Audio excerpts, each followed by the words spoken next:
Watanzania wenzangu, mwaka wa 2025 ulianza kwa Chadema kuandika historia muhimu katika demokrasia ya ndani ya chama. Kupitia mkutano mkuu wake wa taifa, wanachama walitumia haki yao ya msingi ya kidemokrasia kuchagua viongozi wao kwa uhuru, uwazi na uwajibikaji.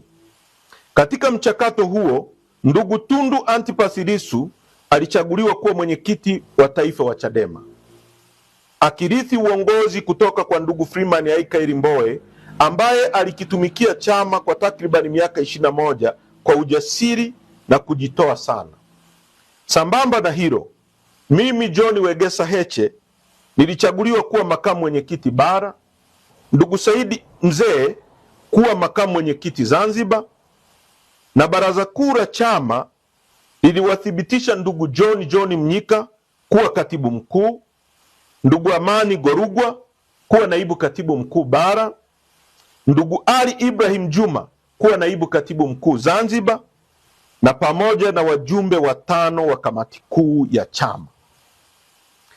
Uchaguzi huu haukuwa tukio la kichama pekee, ulikuwa ni ushahidi wa vitendo kwamba demokrasia inawezekana Tanzania, kwamba taasisi zinaweza kuheshimu katiba zao, kwamba uongozi unaweza kubadilika kwa amani, na kwamba tofauti za mawazo zinaweza kusimamiwa kwa heshima.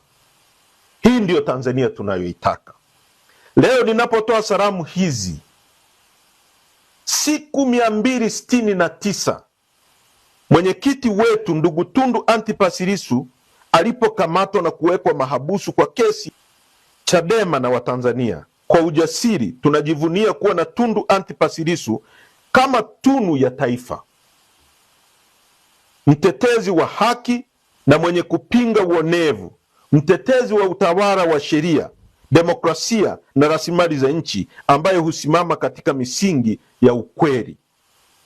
Kwa sauti kubwa, kwa niaba ya Watanzania wengi, tunataka Tundu Antipas Lissu aachiliwe bila masharti yoyote.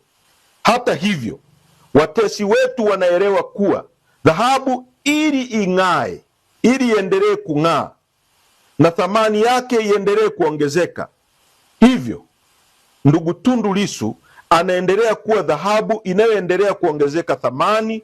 Pia ni tunu ya taifa hili katika mapambano ya kudai utawala wa demokrasia na haki hapa nchini.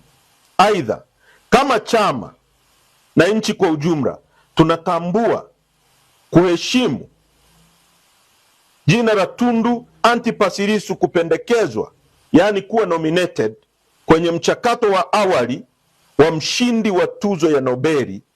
Kwa hakika hii ni heshima sana kwa chama chetu, nchi yetu na bara la Afrika kwa ujumla.